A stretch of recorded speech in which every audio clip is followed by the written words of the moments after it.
like a conventional in a conventional formation?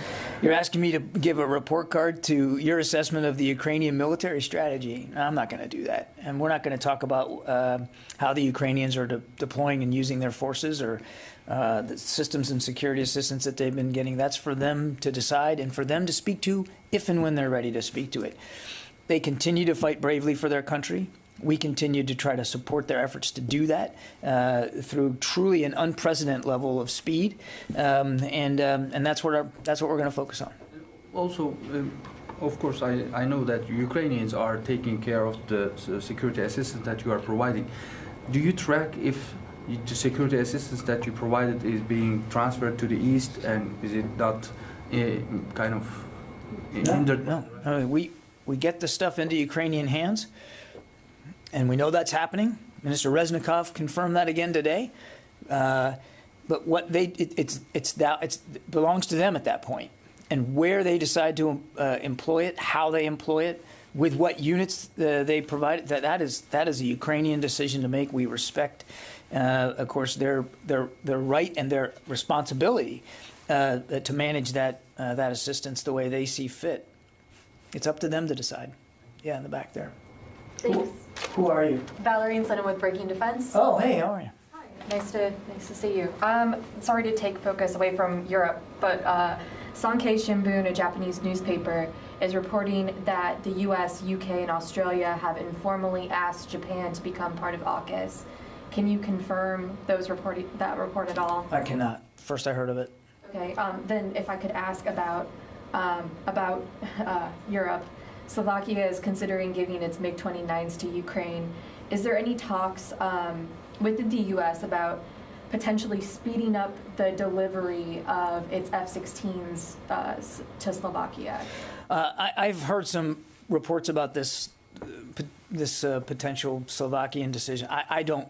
We don't have anything on that. Certainly, we would refer you to the government there in Bratislava to speak to. That's really, again, if that's true, that's a decision that only they can speak to, and I'm not aware of any discussions about accelerating F-16 sales as a result of this. I mean, I don't have anything on that. I'm sorry. Barbara Starr? I wanted to follow up on your statement last night about reports of chemical munition use by the Russians in Mariupol. And you said in that statement that the U.S. has had concerns about Russia potentially mixing riot control agents, tear gas, with chemical agents. Can you give us a bit more of the U.S. assessment on that? Is this something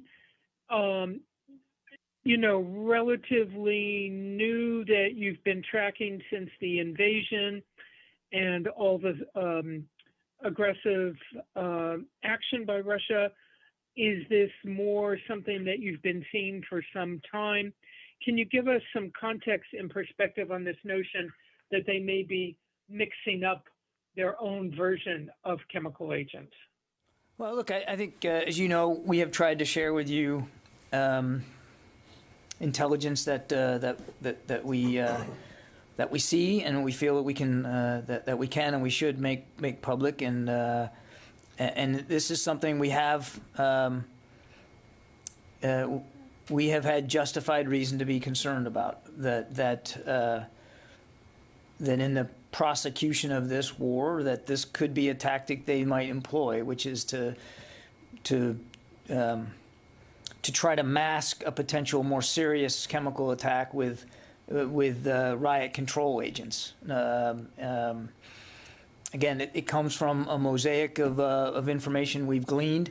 It's related more to what is unfolding in Ukraine rather than some long historical practice. Although I would add that the Russians have certainly proven more than willing to use chemical weapons when it suited them in the past. I mean, this is a military that has a history here, but it's more related to what we've been picking up in terms of the invasion of Ukraine. I want to add, though, Barb, as I also said in that statement last night, that we cannot confirm these reports of the that have been emanating on social media about the use of potential chemical agents through, I think the social media reporting was through the use of a drone or something like that. And we just are not able to confirm it. We're obviously taking it seriously, and we're monitoring it. We're trying to do the best we can to figure out what, if anything, happened, but we're not in a position to confirm it right now. Yeah. Okay, thank you. Ask you about the botched U.S. airstrike in August in Kabul. It killed 10 Afghans, including children. You had said before that it was the DoD's intention to compensate family members or potentially bring them to the United States, and we haven't gotten any kind of substantial update on that for months. Should we assume at this point that those efforts have failed? No. Carla? If I could follow up. And obviously, this Secretary of Defense has initiated this review of policies on, civilian casualties. Are these types of efforts to pay victims or family members of victims, is that going to be part of this process, review process? And is DoD looking to come up with a better way that allows it to make these types of payments? Because obviously you're going to be... Talk about the ex gratia payments. Look, as you know, we do have a process in place now. The Secretary stood up a civilian harm and mitigation response program. They're going to look at the panoply of things that we do or don't do as well as we should to avoid civilian harm.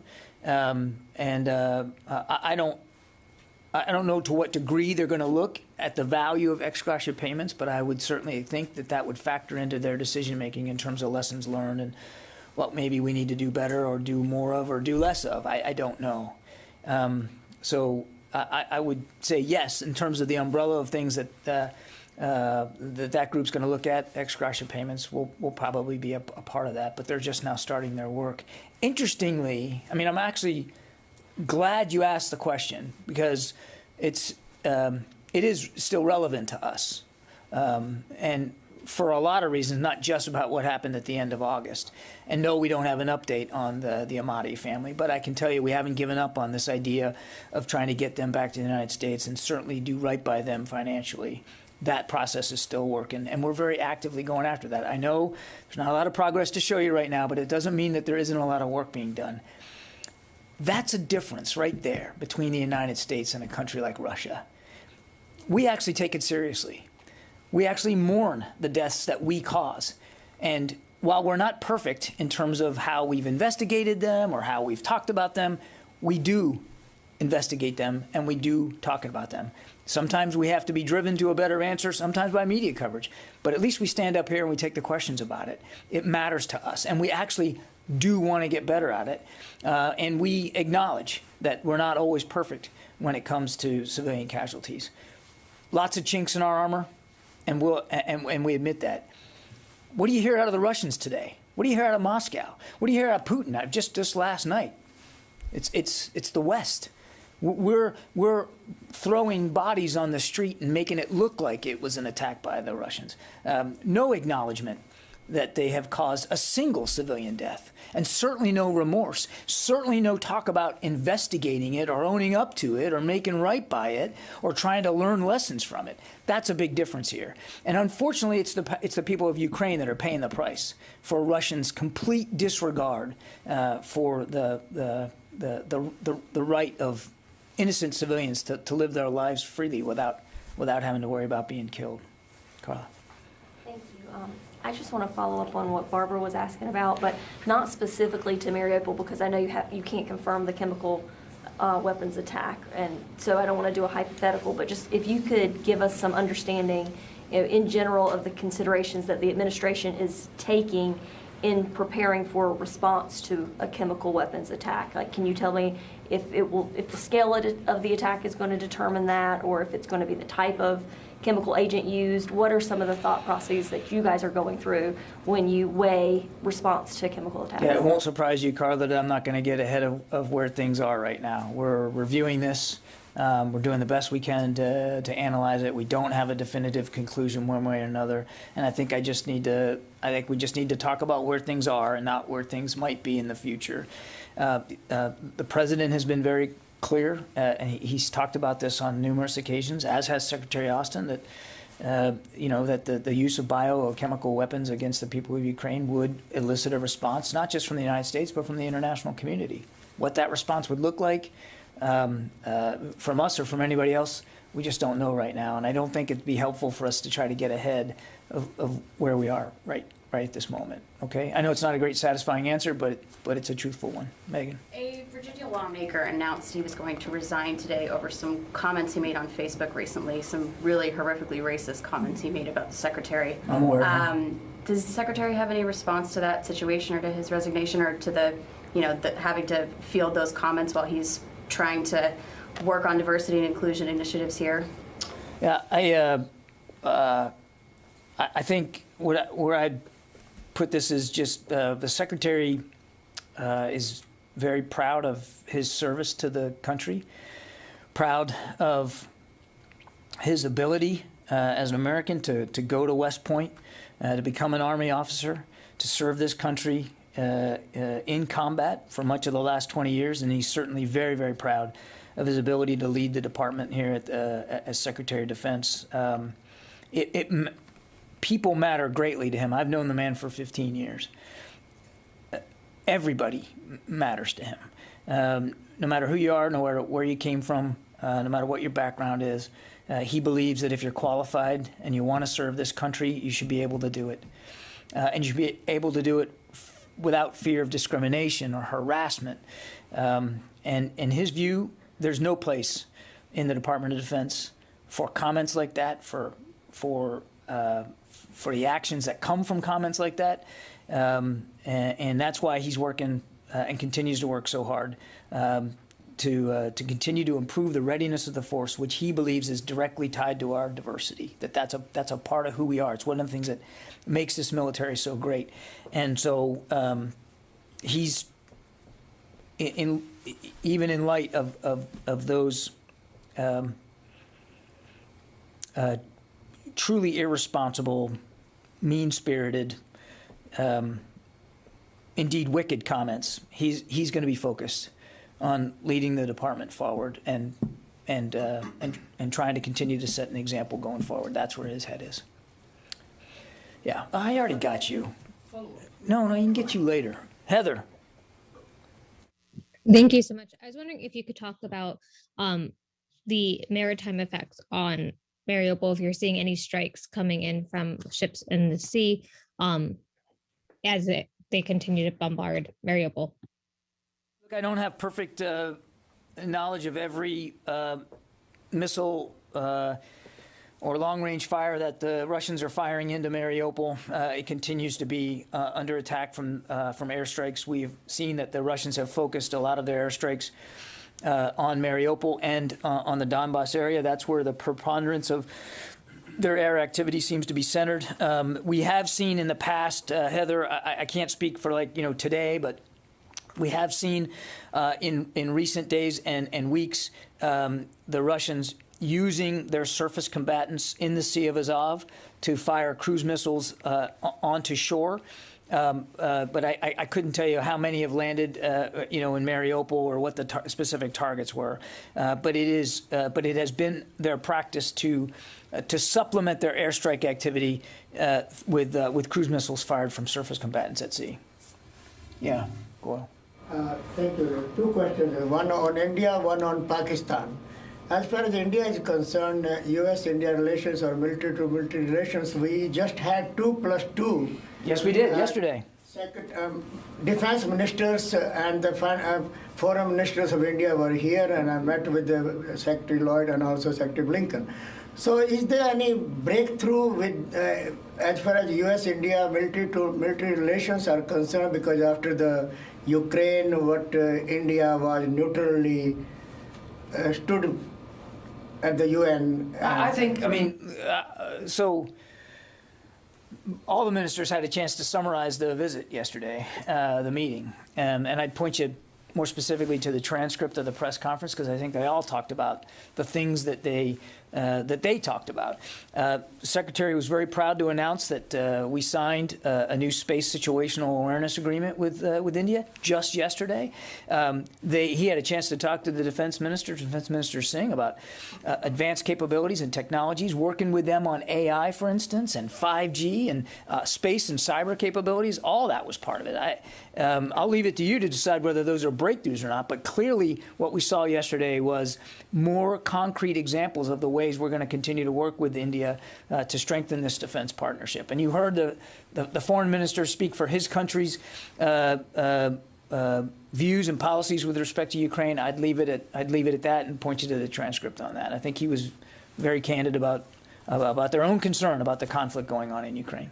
And John, any new agreement as far as the military to military with India yesterday, and also if Secretary of Defense is going soon to India?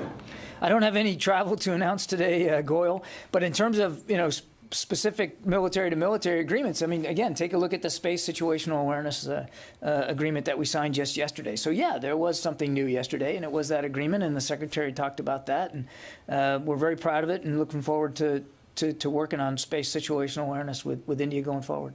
And John, as far as crisis in Pakistan is concerned, now Pakistan have a new Prime Minister, Shehbaz Sharif, of course the brother of ousted Prime Minister Mr. Sharif. And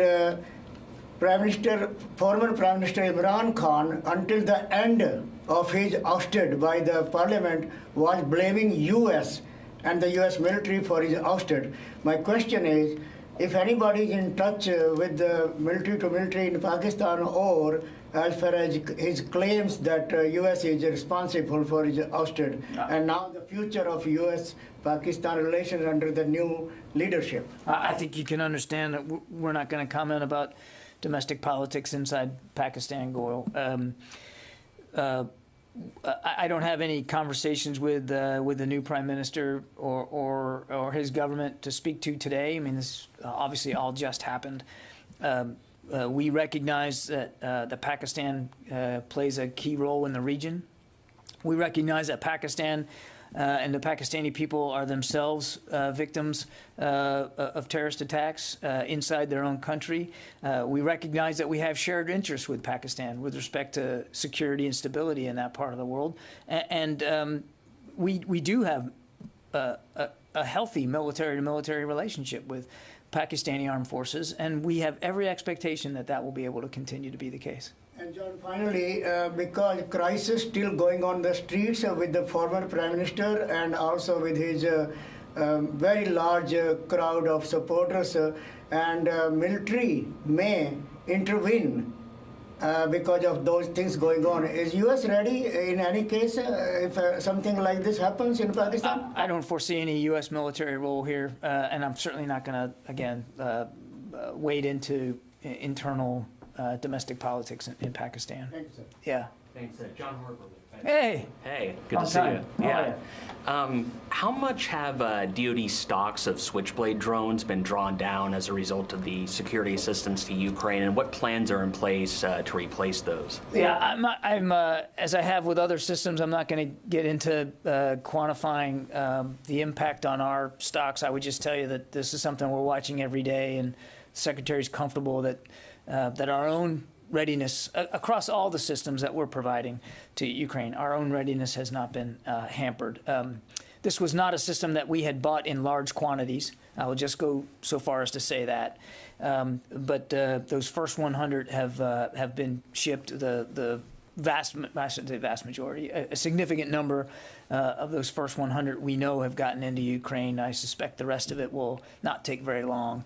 And I'm not going to get ahead of of the potential for additional drawdown packages. But again, President Biden's been clear we're going to continue to look for ways to help Ukraine defend itself. So I certainly wouldn't rule out additional shipments of those kinds of systems in the future.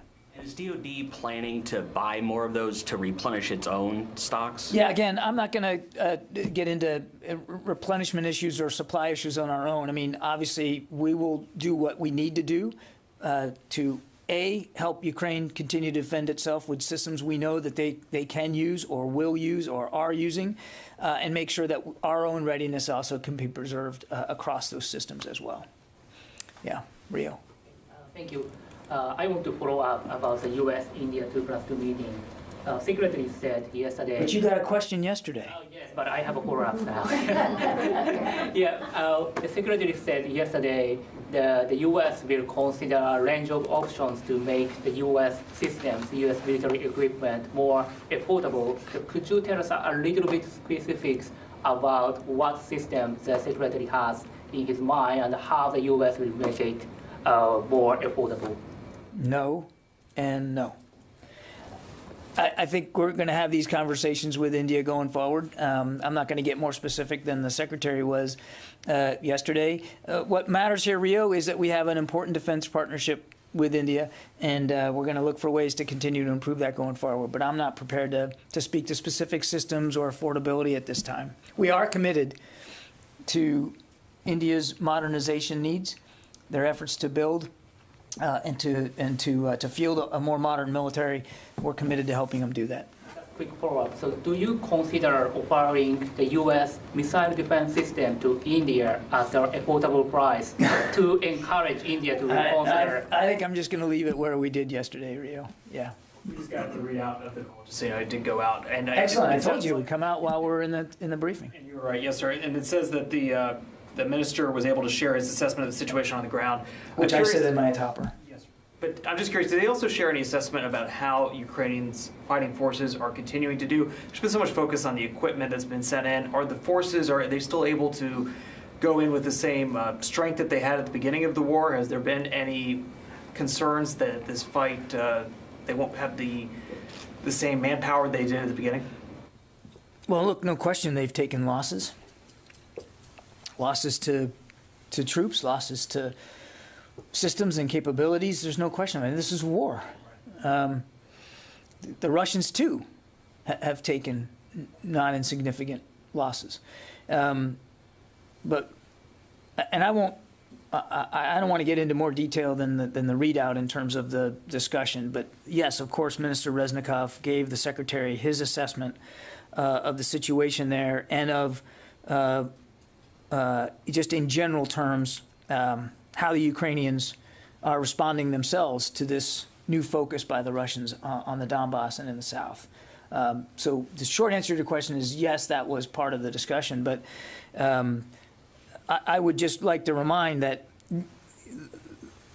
and you certainly can't make up for the loss of a soldier or an individual, a civilian. So many innocent people have been killed. You can't replace that. You can't make up for that. And we grieve along with the families that are affected by those losses. But in many cases, you can help make up for inventory losses either through usage or damage or strikes by Russians. You can make up. And we are. We're every single day. There are more weapons and more systems flowing into Ukraine, and they're the kinds of weapons and systems that we know they're using. Minister Reznikov reinforced that again today. It's the kind of things that they know how to use, or if they don't, like the Switchblade, we're getting them what they need to know to use that. It's not a very complicated system, but we're getting them there as fast as we can so that they can replenish and can stay in the fight. And they have stayed in the fight. I mean, I understand and as we should be rightly focused on what's happening in the Donbass and the South, but let's remember where we were just a few days ago, when it wasn't clear whether the Russians were really going to give up the efforts to take Chernihiv and Kyiv and leave, and they have, and that's not by accident. That's not just due to the fact that the Russians failed on their own accord, and they did. it's also due to what the Ukrainians were able to do to defend their country and defend their capital, to push back on the Russian advance, even attacking them as they were retreating. That too wasn't an accident. That was born out from 8 years of good training from the United States and the UK and other allies, and the security assistance that they're getting. So while certainly they are expending resources, we are doing the best we can to fill those coffers back up as fast as we can. Okay, thanks everybody. Got to go.